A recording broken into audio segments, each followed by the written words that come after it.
I'm Leslie. And I'm Shelly. And we are Sisters in Ebert. Welcome back for another Movie Monday.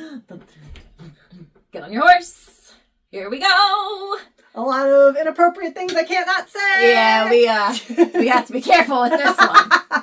Blazing Saddles. 1974. Mel Brooks classic. Dare I say Dad's all-time favorite. He quotes it quite a bit. And I didn't even realize how many quotes came from it that he has said over the years. Well, and he said too, like, this was totally unique when it came out. Like, there never kind of been anything like that. Yeah. So, yeah, it was very... Yeah. But this was Summer of Movies. Uh-huh. Subject to a squirrel rating. Yes. So Summer movies. Yes. Ding. The Summer of Movies was when our dad showed us every movie he ever enjoyed in his life. To all the movies he's loved before. And some we were a little young for, didn't appreciate, yada, yada, yada. Yeah. So we'll give you a rating at the end based on if we paid attention to the movie or not. Because if we did not pay attention to the movie, we had our attention diverted to our sliding glass door that looked out to our backyard away from the TV. Glass door. And we just watched all the squirrels in the yard. So if you have a high squirrel rating, that means that's what we were watching. If it's a low squirrel rating, that means we were focused in on the movie. We liked it, yes. And we'll do a current squirrel rating versus a at the time squirrel rating. Yes. So, and again, if you're... Often very different. Yeah, in our summer movies, it did stretch farther than the summer. So it was multiple summers. I think it only stopped because we moved out. And we had college obligations, so we couldn't be around for But yeah, so that is the Summer of Movies. If you are not privy to our rave, this is your first time watching our channel. There's been one. Yeah, please, welcome. So again, 1974 Mel Brooks classic. We opened to the WB logo and Mel Brooks film with Blazing Saddles title to whip sounds in the desert with custom song Blazing Saddles theme, which I did not remember there being a theme song. Whoever sang it, I forget the guy's name. Okay. He was famous for these types of songs. Okay. They didn't tell him it was for like a parody. He thought it was a real Western because they wanted him to really put his heart into it. So I love it. He thought it was for a real Western film. And this was the modern day Western is what this was. So there's a bunch of various people are working, building railroads. Like, it's not all like African Americans, it's not all Hispanic people. There's Chinese, or Asian. I'm not sure what, if there's multiple. Did you know that the Chinese built the transcontinental railroad? Yes, I did know that. Railroad on the California side. So they were kind of correct, yeah. So a bunch of various people are working, building a railroad. People are passing out, and racist boss shows up to taunt them as all workers were slaves previously. Yes. Yeah. The boss asks for a work song, and the men start singing "I Get a Kick Out of You." Instead. And he's like, that's not what I want. And he's like, and then the workers pretend not to know these songs that he's telling them. Like the classic. Like a spiritual work song that you would sing in the field or whatever. And they trick the bosses into singing Camp Down Ladies instead. And so they're singing the two of them and their two workers are sent to investigate quicksand as they can't afford to lose horses. And both men know and sing Camp Down Ladies once away from the bosses. On their way to the quicksand investigation. You see them on the rail. Camp Down Ladies sing this. It was one of those cart things, push it to go. Both workers get caught in the quicksand, and the bosses save the hand cart, but not the sinking men, because we can't. That's a $300 hand cart. The workers make their way out on their own somehow, but are told to stop resting and to take a message to the Attorney General instead, because they just got out, saved their lives from the quicksand. And take this message. Quit lollygagging around. The boss informs that the railroad will need to be diverted because of the quicksand. And the Attorney General wants Rock Ridge land, which is where this diversion is going to happen. It's this little town, Rock Ridge. And that as the railway is going to be moved there and will increase the value, but he will have to take it from the rightful owners and find a way to run people out. as the boss accidentally hit with a shovel on his head, he asks the attorney general to hang the workers who did it, and the undertaker can't fit him in until Monday, though he's booked solid. This part was funny. It was. This guy, he's like super polite. Yeah. Like, I couldn't possibly today. Yeah. Let's see, when can we do this? In Rock Ridge, another theme song plays for the town as the gang of murderers and thieves rides through. Sheriff is murdered and other atrocities are made as the pastor wants to leave town. Howard Johnson, who's the head of Rock Ridge, he's one of the main players in Rock Ridge, and most of the town wants to stay and fight. And the town wires the governor for a new sheriff to be to be brought in instead of one of their own men, because they know that the next sheriff will also be killed too. Yeah, they know it's going to happen pretty quick. Yeah. Governor Mel Brooks signs a bill for 200,000 acres of Native American land in exchange for a defective box of paddle and ball games. Yeah. It's warped. It's warped, yeah. Why do I always get the warped one? Along with Insane Asylum converted to be a casino, instructed by Attorney General Hedley Lamar. Hedley. It's Hedley! The assistant reads the message from Rock Ridge about needing a new sheriff, and the governor must protect their phony jobs. Harumph, harumph, harumph, harumph, harumph. Hey, I didn't get a harumph out of that guy. Attorney General assures that their sphincters may rest, and he will find a new sheriff as the governor again gets a warped paddle, second time. It always happens. You can't get it to go. Everybody else is playing the paddle game, no problem. Hedley does not want the order...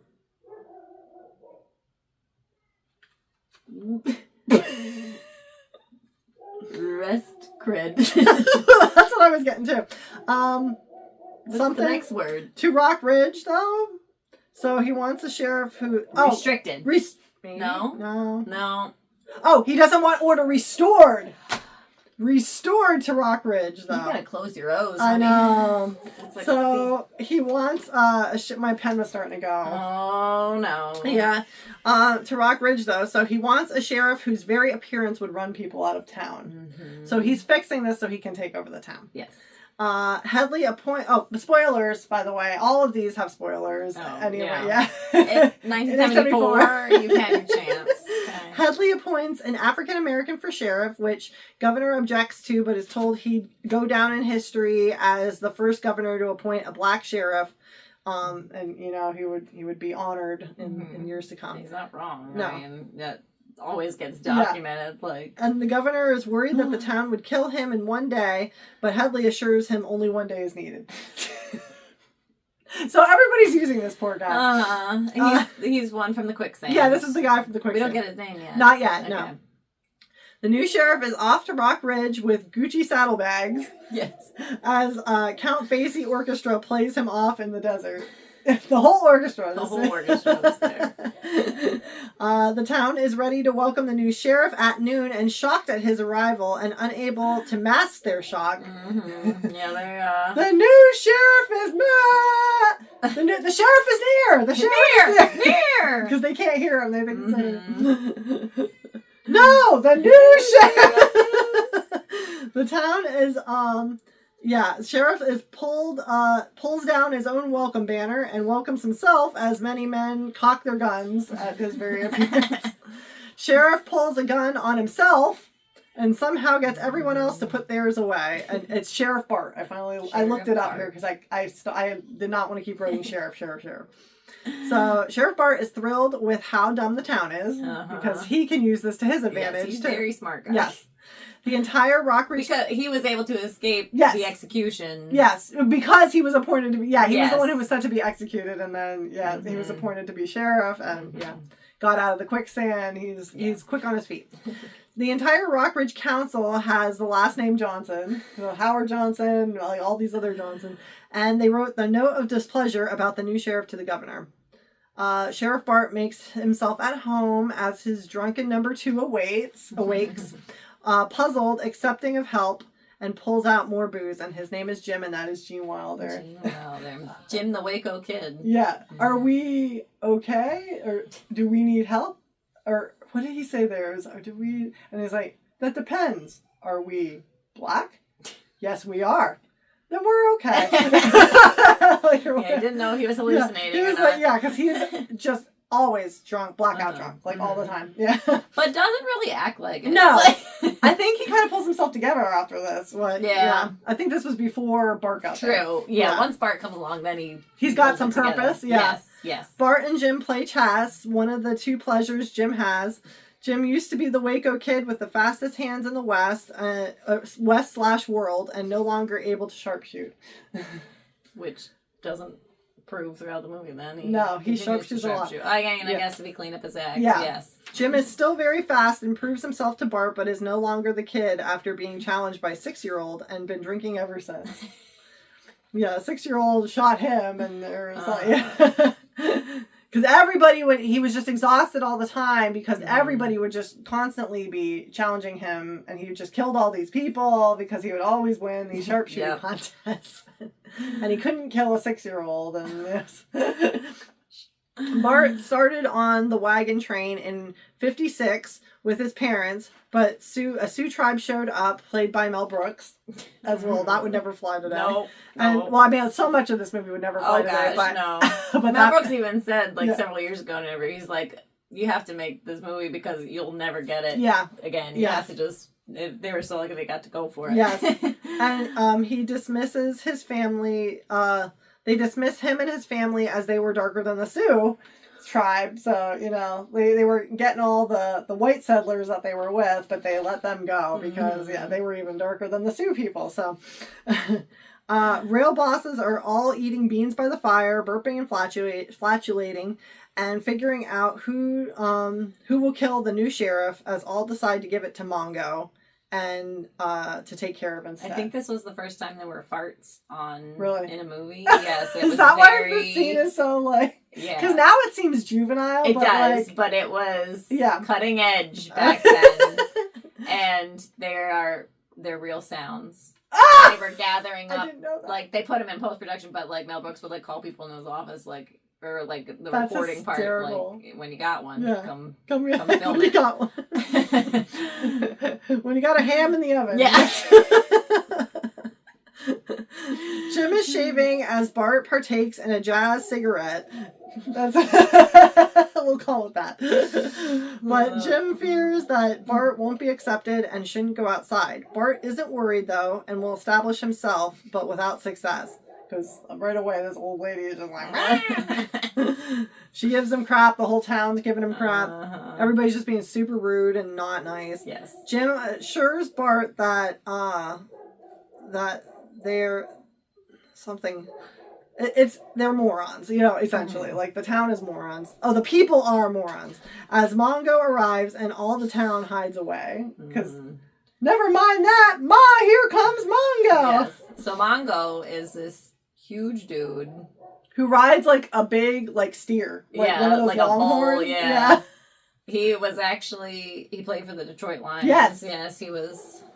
Which is ironic since a bear took his name for his nickname. True. A Chicago Bear. True. But what was I gonna say? There was something about him. Steve McMichael was known as Mongo for the 85. Oh yeah, so around this time is when he was playing, and I think he was suspended during this time for gambling, so that's why he was able to. It was around this time period. A Shoeless Joe situation. Yeah, it was he played from 72 to 73 and then 74 to 75. Something there was a gap year because he was suspended. Asterisk. Yeah. And Richard Pryor created this character. Oh, that's awesome. The town begs the sheriff for help now that they need him, but Mongo isn't a who, but a what. Well, who's Mongo? It's not who, it's what. What is Mongo? Sheriff is instructed not to shoot Mongo as it'll just make him mad, per Jim. Well, he's getting his gun all right. Oh, don't do that. You'll just make him mad. And that Gene Wilder. No, stop. Yeah. Don't. The Willy Wonka. I love Gene Wilder so much. I know, he's so good. Bart goes disguised as a candygram for Mongo with an exploding box to the Looney Tunes exit music. And I was like, oh, it's a WB movie. Yeah, we had to squeeze that in there. Yeah. Headley is upset that Mongo failed and decides to send in Beauty as Beast has failed. So Bart says Mongo was nothing, but difficulty was inventing the candygram, and he likely won't get the credit for that either. The old woman who gave Sheriff Bart so much trouble before arrives, apologizing to Bart for saying "up yours" before with an apple pie that she baked. But she asks him to assure that he won't, tell anybody that she came and apologized. Yeah.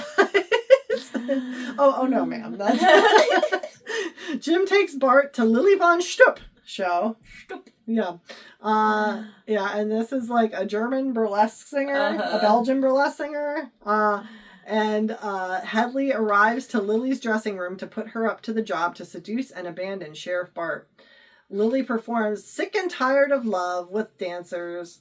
And Bart gets the coming and going and going and coming.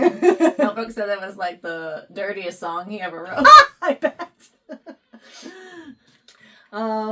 Okay.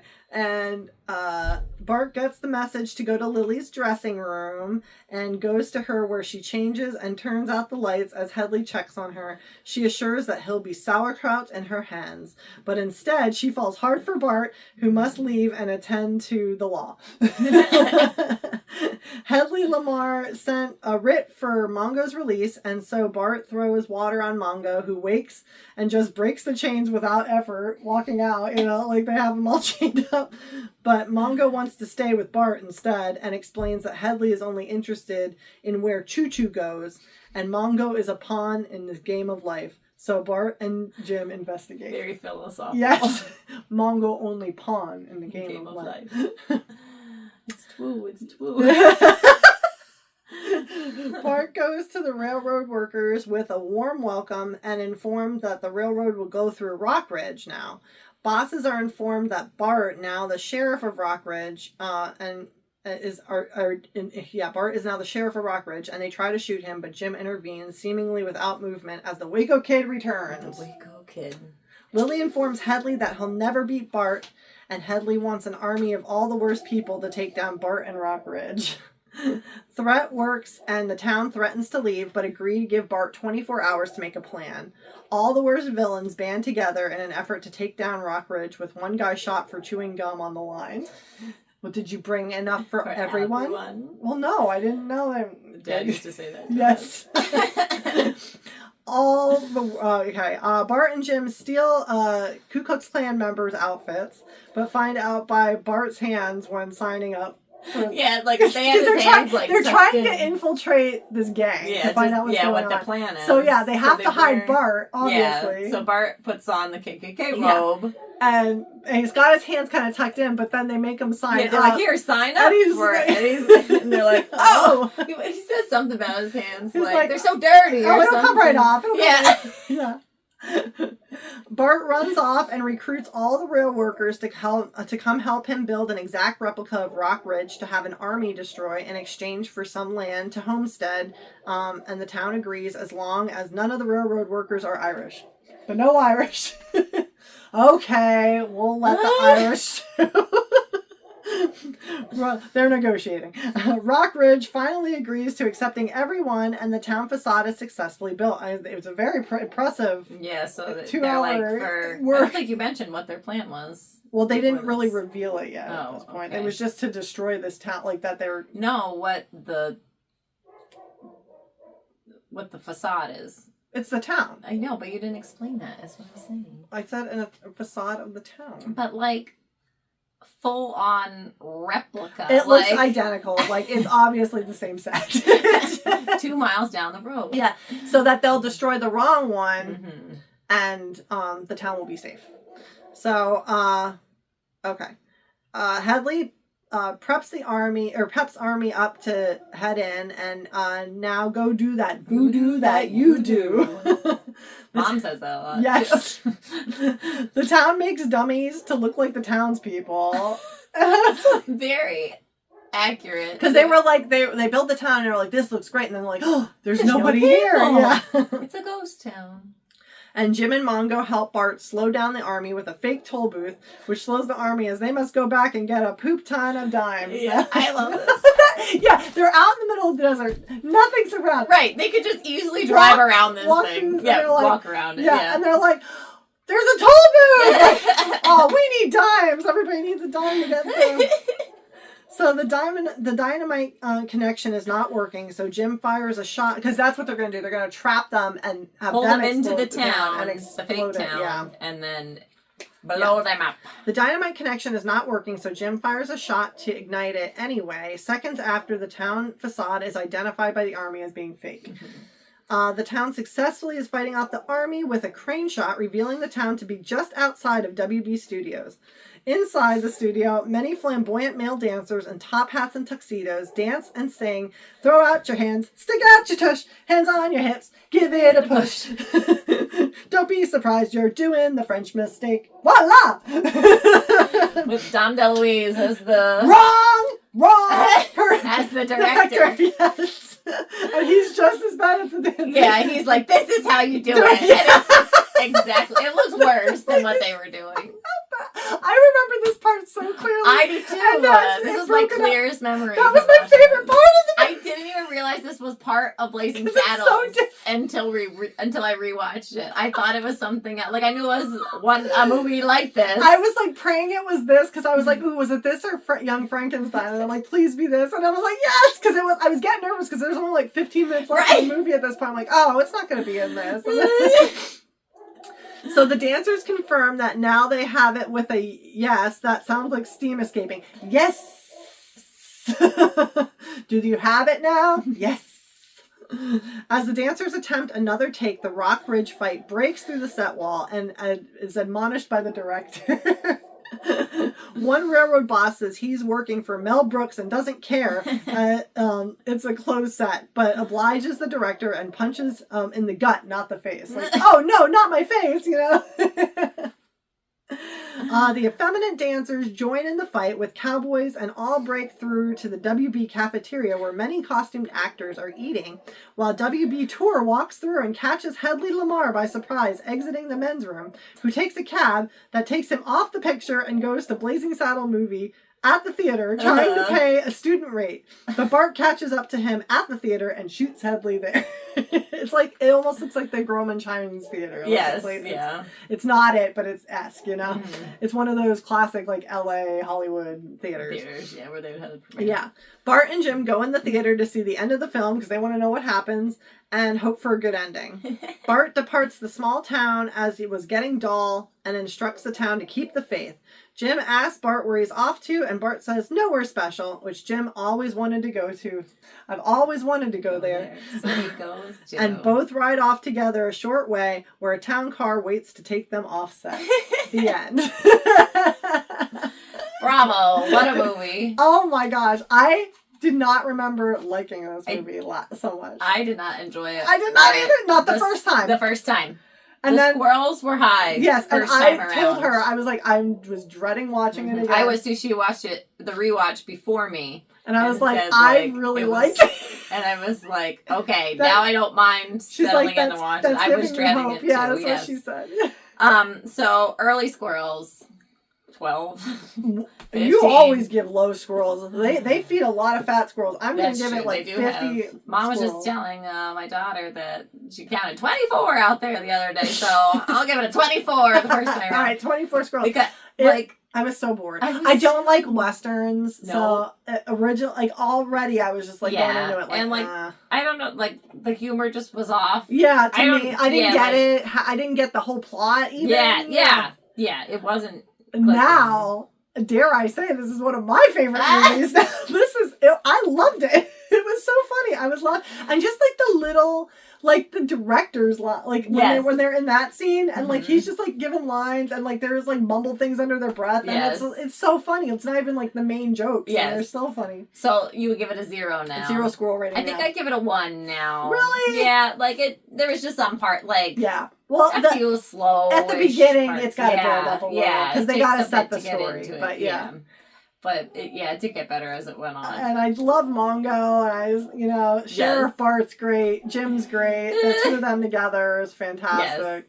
Fun fact, so in the chaos scene at the WB studios, there's like some random guy that wouldn't leave. Like he was just on the set and they were like, we need to film now. And he was like, okay. But he didn't move. So he's just like there. But so they just had him sign off for release. They're like, okay, that's easier. This is like the Simpsons where he's walking in the shot. But it was just like he wasn't supposed to be there. They don't even know who he was. Oh, gosh.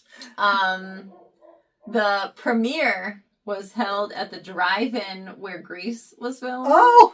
And everybody rode in on horses and watched the movie on horses. That doesn't sound comfy, though. No, it doesn't. It sounds downright stranded at the drive-in. Branded. I'm trying to think what else. Mel Brooks said that the writing for this was just like all the writers...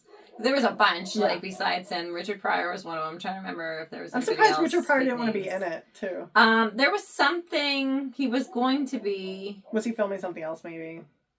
I don't remember. Because there were other movies he was in. Yeah. So. I don't remember. I'm sorry.